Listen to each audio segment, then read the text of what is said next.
千本桜夜に紛れ君の声も届かないよ青蘭の空遥か彼方その光線中で打ち抜いて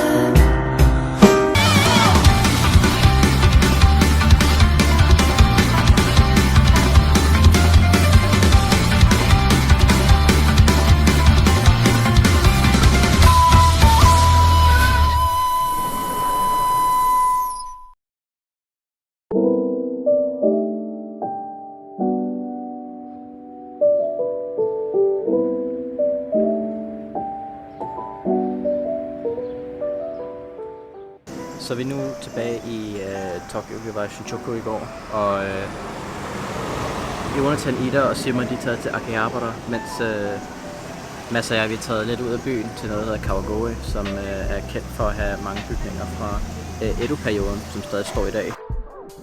Kawagoe er et mindre shoppingdistrikt, hvor vi fandt en del turistbutikker, som virker til at appellere mere til turister fra andre dele af Japan end sådan nogen som os. Så noget af det vi ser for det her område hedder Kashiya Yokocho. Det er et slikdistrikt. Det er et distrikt, som producerer slik til hele landet med mere end 70 butikker. Tror du, det er sådan noget lakrids? Jeg har svært ved at tro på. Ja, jeg tror heller ikke, det er lakrids, selvom det ligner fra en dansker, så er det lakrids. Jeg tror, det er foodpaste sikkert, men det er crunchy.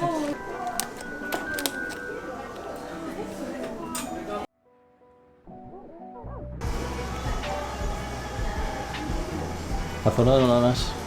Jeg har fundet ud af 2 af dem, ud af de 3. Jeg har fundet ud af, at man godt kan få dem der, selvom de er udsolgt. Enten så skal man have den rigtige, der er nogen, der er til højre hånd, nogen til venstre hånd, nogen, der er længere end andre. Det kommer an på din hånd, hvordan din hånd er, og alt sådan noget. Og så er der mange forskellige designs selvfølgelig.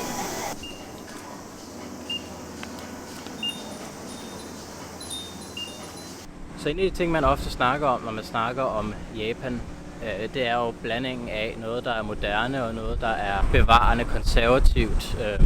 Og på mange måder så er der mange steder i Japan, der har den her kontrast konstant. Og Kawagoe, som vi er i lige nu, er et ret fint eksempel på det, hvor du har de her gamle bygninger fra Edo-perioden. Altså du ser kimono og yukata på folk, men det er måske hver 20. der har det på.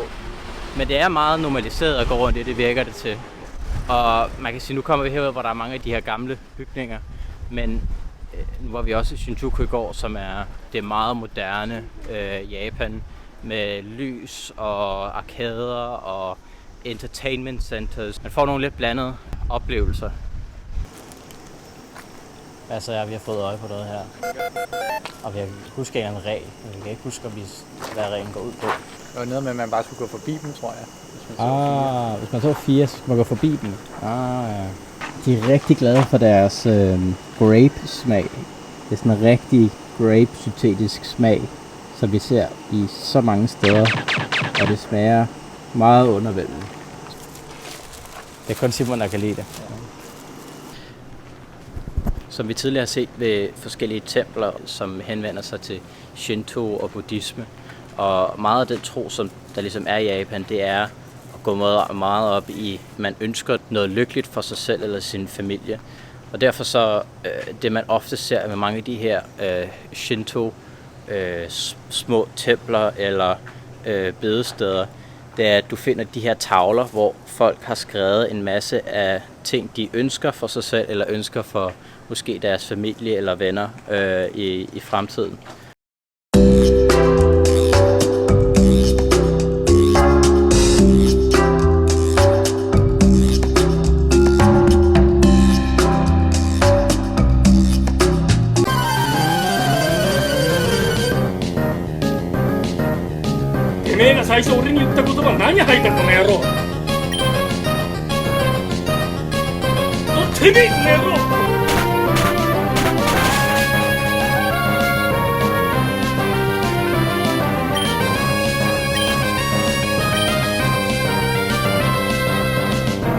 くずこじき野郎笑わせんだこの野郎てめえこの野郎 Oh, fuck.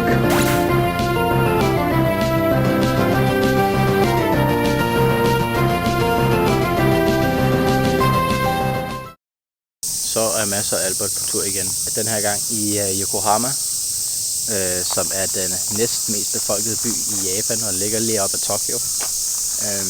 Vi er kommet ud til en park. Hvad det parken hedder, Mads? Den hedder Sankian Garden.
Vi afslutter vores tid i Tokyo for nu, men lad os se nærmere på, hvad der venter nordpå i Morioka.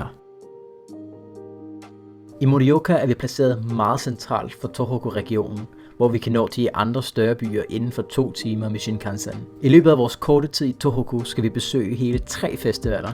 Festivalerne i den her del af året er ofte i forbindelse med de japanske Tanabata-festivaler. Den første vi skal se er Santo Odori i Morioka. Den anden er Kanto Matsuri i Akita. Og den tredje er Nebuta Matsuri i Aomori. Vi er nu i Morioka i Tohoku, men det værelse vi har fået er ikke så stort, som jeg havde regnet med. Masser af vi skal dele den der. Og Masser af plads. det er king size. Cirka. De andre har fået en af samme størrelse. Lad os lige gå og crash dem og så se hvad der sker. Hallo. Ej, hvad sker der? Velkommen til mit store hybel. Are you YouTuber? Oh, I am. You are. I am. Ej, hvad synes I om jeres king size bed? Hvis jeg lægger mig ned på den, så tror jeg faktisk, at mine fødder de stikker ud. Så du føler dig rigtig som en konge? Ja, altså det er sådan noget, man skal virkelig være royalitet for at have den oplevelse. Jeg tror, vi ville sove mere behageligt på en futon på gangen. Som nok lagt mærke til, så er Ida ikke længere blandt os. Hun er forsvundet til en anden dimension. Jeg er en kæreste. Som vi kalder Danmark. Har noget at sige til din kæreste? Din kæreste er taget hjem nu? Ja, det er fint. Var det fint? Ja, det er fint. Simon har ikke haft det fint. Han har ikke siddet og sagt andet. Min kæreste er hjemme. Savner hende ikke. Det er kun 8 timer siden, jeg så hende, ikke? まだ誰やねんってなってるよね。これで終わりじゃないよ。すごいのあんだから。頑張って頑張っといて頑張っといて。来るよ。やばい。はい、そうどうなった？ガード下がったって。そういうのもあんの？そういうのもあんの？新しい。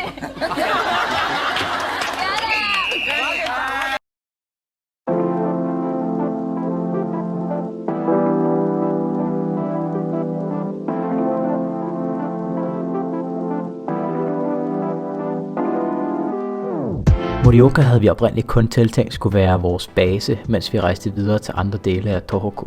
Men på Shinkansen faldt jeg i snak med en ældre japansk dame, som fortalte om Moriokas trommefestival Sansa Odori. Og efter at have læst mere om det, kunne vi ikke bare gøre Morioka til endnu et overnatningssted, men også en integreret del af vores tur nordpå, hvor der også var interessante seværdigheder, såsom Hachimango Handen, som vi ser her, der er kendt for sin årlige hesteparade, men også åben for en simpel fisketur. Kom nu, Simon. Skal du ikke lige fange en fisk? Er der nogen, der kan låne mig 50 yen? Er det en fremtidsfisk? Det er en fremtidsfisk på 200 yen. Jeg skal have en fremtidsfisk. Jeg skal sukker, der er det nok hjælp. Tak, sukkerfar. Det her det bliver den mest episke fiskefangst i verdenshistorien. Så skal du bare begynde at ætte det. Det er sådan bølger rundt om mig, og det er sådan stormer og her. Og jeg havde bud der før. Jeg fik en gulding. Det er en sjov måde at gøre det på. Den var så stor. Efter vi forgæves forsøger at afkode, hvad sportdammen går ud på, rykker vi videre til festivalen, som vi kunne se var i fuld gang med dets forberedelser, som vi ankom til festivalområdet i midten af byen. 1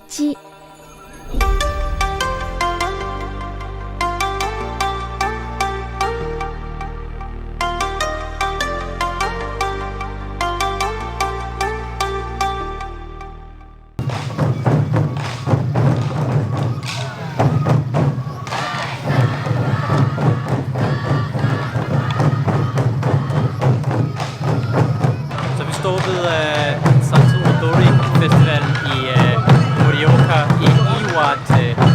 Det her det er Taiko Trommefestivalen, som har verdensrekorden i flest synkronsspillede trommer.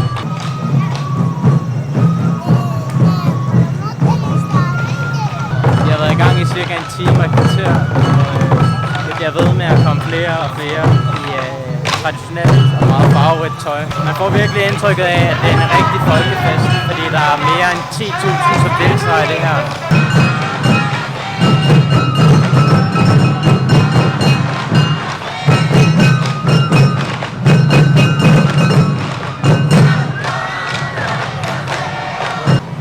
Så når man ser en festival som det her, så kan man godt undre sig lidt over, hvad det er, det egentlig betyder. Præfekturen, vi står i lige nu, den hedder Iwate, som løst oversat betyder håndsten. Og det siges, at tilbage for lang tid siden var der en gud, der fik en djævel til at lægge et løfte om at lade være med at gøre onde ting længere. Og derved satte djævlen så sit håndtryk i en sten, hvilket så har givet navnet til præfekturen. Og det er så det, vi fejrer her i dag, med alle de her flotte danse og trommespil og fløjter osv.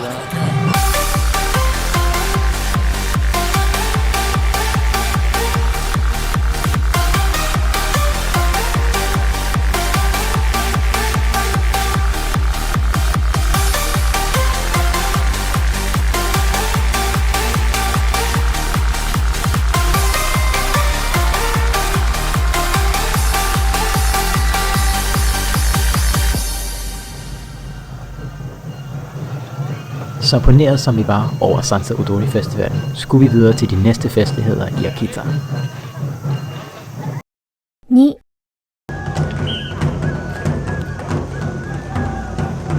Vi er nu i Akita for deres del af Tanabata Festival for at se deres traditioner. Noget af det første, vi ser her, vi er blevet ved med, det er en balanceringsøvelse med kæmpe lanterner, og det ser ikke just nemt ud. Vi fik set nogle enkelte runder i den konkurrence, som der er i forbindelse med Kanto Matsuri Festivalen i Akita. Traditionen går simpelthen ud på, at man i hold dyster om, hvem der kan holde deres kanto bambuspæle med papirlanternerne oppe længst, imens man langsomt kan gøre de her sejlagtige konstellationer højere og højere, og derfor tungere og nemmere fanget af vinden. Kantopælene bliver op mod 50 kilo tunge og bliver balanceret skiftevis på hovedet, skuldrene og håndfladerne.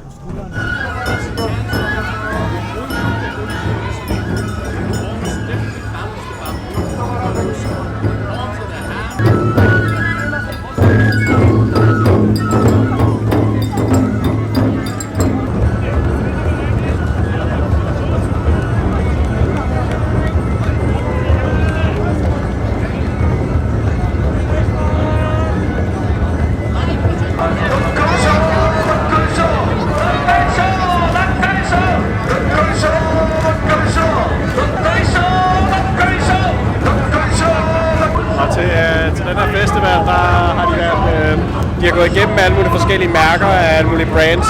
Alle mulige forskellige, det har været delivery brands, øl brands, convenience store brands og alle mulige forskellige. Som der har sponsoreret de her lanterner, som der de går igennem med. Og dem har de så hejst op nu, hvor det er festivalen som ordentligt er gået i gang. Og dem går de så rundt med og bærer på alle mulige forskellige måder.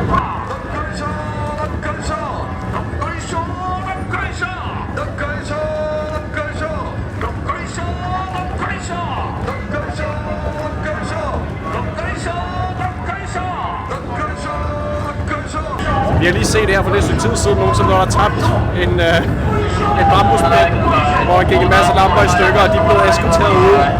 Jeg tror ikke, vi når at se, hvem det er den sidste, der den bestående er, men det har været fedt at være her indtil videre. Noget af det, som vi konstant hører dem synge, er Dokoisho, som er en form for opmuntrende sømandsmantra. Inden alt for længe må vi dog forlade festivalen for at nå det sidste tog, men vi har stadigvæk den sidste festival i Aomori i vente. 3 Aomori er den sidste festival på vores Tohoku-tur. I denne omgang er vi helt oppe i toppen af Honshu-øen. Aomoris festival Nebuta Matsuri er muligvis den bedst kendte Tanabata festival i Tohoku. Og det er heller ikke uden grund. I løbet af dagen fik vi smag på mange af de vogne, som vil blive lyst op og blive en del af den parade, som finder sted om aftenen.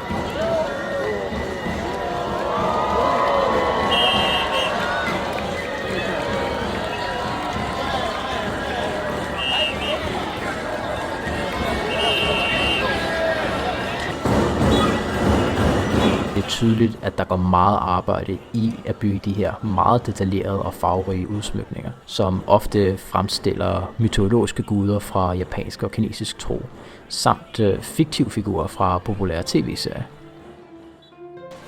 Vi afslutter vores ekspedition nordpå her i Aomori, men inden vi vender hjem mod Tokyo, skal vi lige et smut forbi Sendai.